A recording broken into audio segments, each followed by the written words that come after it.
Guys, good afternoon. Welcome back sa aking YouTube channel. For today's video, check natin ang 2024 Honda CR-V 1.5 V-Turbo CVT Platinum White Pearl. So ito yung base or entry level natin na variant sa all new CR-V lineup. 7-seater siya, guys. Then ang kanyang price is 2,120,000 pesos. Kasi premium color siya. Pag regular colors, 2.1 million. So tour ko na kayo ngayon, guys, sa front portion natin. So naka daytime running lights na siya. Then LED ang ating headlights. Then turning lights natin, guys, is sequential na. LED fog lamps. Matte black na honeycomb pattern sa ating front lower bumper. Front grille is glossy black. Then malaki na rin yung Honda emblem sa harap. So kung mapapansin nyo, very prestige nung harap natin. Kumbaga luxurious na style siya tingnan. Then engine bay natin, guys, is medyo lumaki compared na sa previous.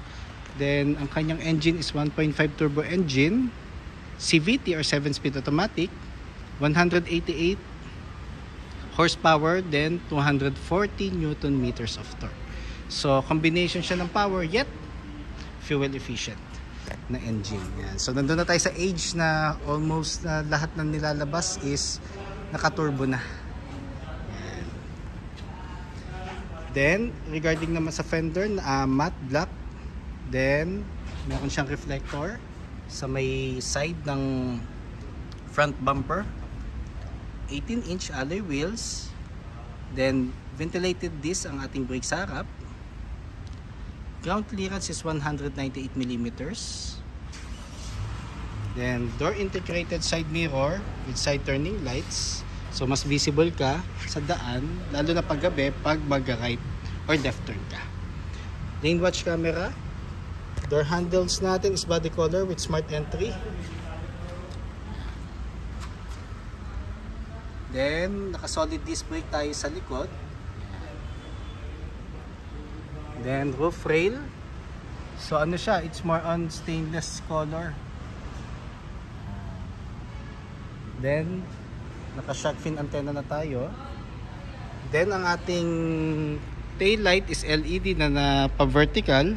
So mas mas maganda siya kasi vertical niya yung position ng ating tail light. So pag aatras ka, mas mahaba ang ang scope. Then tailgate spoiler is matte black. Then meron tayong third brake lamp dito. So pag umatras kayo, mas makikita kayo, lalo na pag gabi.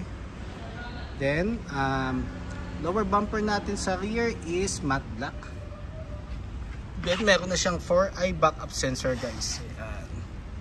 Sorry, hindi lang na hugasan kasi talagang nag-iintay pa bago ma-release yung unit. Kasi nasa stockyard siya. Then kung mapapansin nyo, meron siyang honeycomb pattern din dito, guys. Yung parang design ng ventilation ng aircon ng Civic. Tapos meron tayong reflector. Tapos meron tayong reverse camera. So pakita ko lang ulit yung back portion niya, guys. Yan. Tapos nga pala, guys, equipped na rin nga pala siya ng Honda Sensing. So power tailgate na ang ating door sa likod. So itong setup niya, guys, so full flat siya. Just in case na 5 below and passengers, then marami kayong luggages, then ito meron tayong board para at least magkaroon siya ng additional compartment space dito. Yan. So flexible ang ating back portion. Then kung mapapansin nyo, ang ceiling natin is light gray. Yan. Then ang ating texture for the seats is leather na. Yan.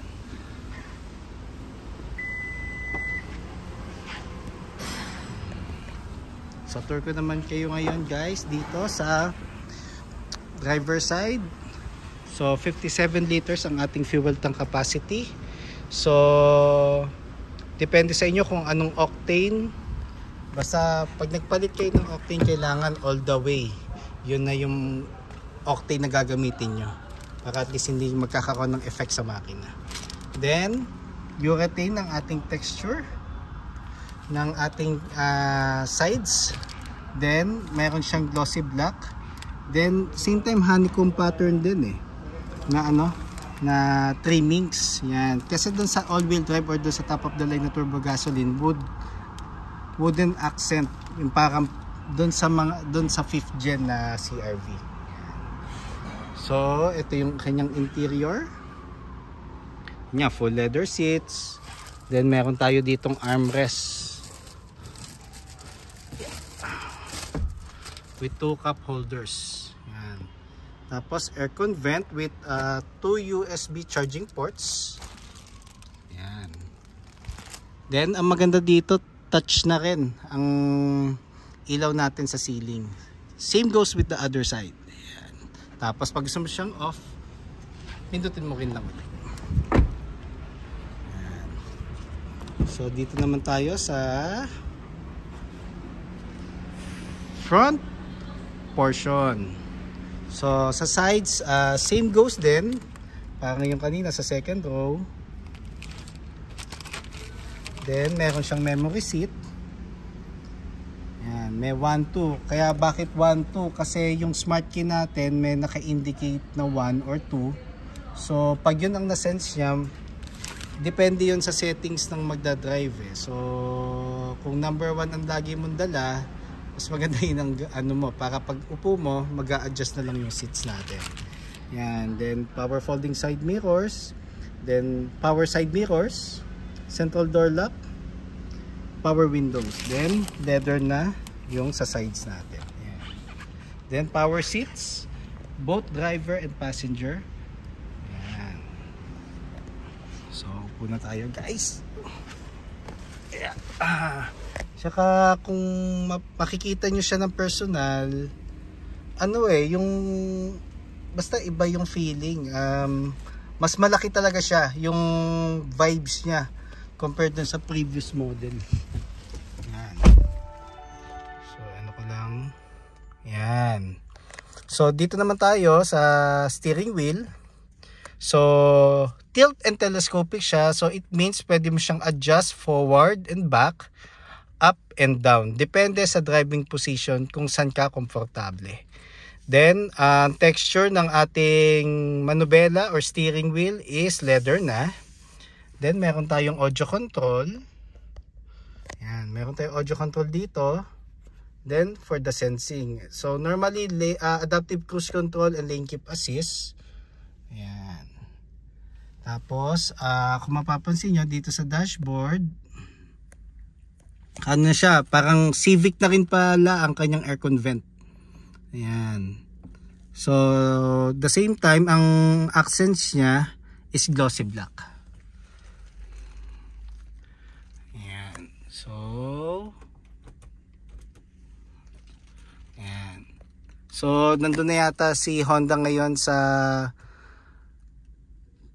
design na talagang more on honeycomb yung design ng ng aircon vent. Yan. Tapos yung parang trimmings natin sa doors kanina dito rin. Tapos naka-touch rin audio unit tayo with Apple CarPlay and Android Auto Ready. Then aircon buttons natin. Yan. So rotary knob pa rin siya. So maganda kasi at least mas mas mafe-feel mo ang pag-switch just in case na magpapalit ka ng temp or ng fan. Yan. Then push start button na siya. Then paddle shifters pala guys. To plus and minus sign. Yan. So magagamit nyo rin siya pag nagda-drive kayo. Tapos dito sa portion na to, ito yung sinasabi ko, yung smart key.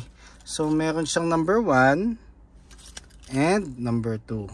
So may role yan dun sa power seats kung ano gagamitin mo smart key. Pero mas maganda talaga, ang lagi kong sinasuggest sa clients, alternate ang paggamit ng smart key para hindi agad ma-drain yung battery. Yan, para mas humaba yung lifespan niya. Yan. Tapos sa portion na to, So meron tayong USB port. Then ito type Z na na port. Then power source niya, yan, 12 volts. Then wireless charger port. Then dito tayo sa transmission side. Kung mapapansin nyo, siya, it's more on matte black. Then meron siyang icon button. Then new feature ng CR-V is yung hill descent control. So ang una naglabas na meron nito is yung HRV. Yan. Tapos electronic park brake. Then brake hold. Then ito yung ating transmission. So park, reverse, neutral, drive, and sports mode. Yan. Tapos meron tayong 2 cup holders. Then portion na to, it's more on siguro mga coins. Yan. Armrest is leather na rin na laki. Laki ng armrest, grabe. Sarap. Lalo na pag gusto mo mag-relax pag mga long drive. Yan. Then console box. Yan. So sa passenger side naman, ayan. So full leather, like yung na-mention ko na kanina, glove box. Ayan. Tapos ang texture nga pala ng taas na dashboard is urethane. Yan. Tapos LED na yung ating map light. Yan. So guys, pag meron kayong gustong malaman regarding sa specs, computation, quotation for cash, bank PO or in-house financing, then sa mga bank partners namin dyan na gusto mag-bank display, so iniintay lang namin yung ORCR po ng aming demo unit, then eventually we can display the all new CR-V.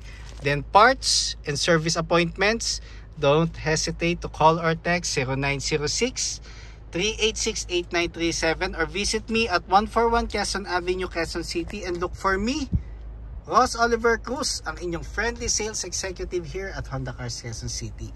So looking forward to meet you here guys and render my services to you. So before I say goodbye, kindly subscribe sa aking YouTube channel para maging updated sa mga susunod na videos. Yun lang guys.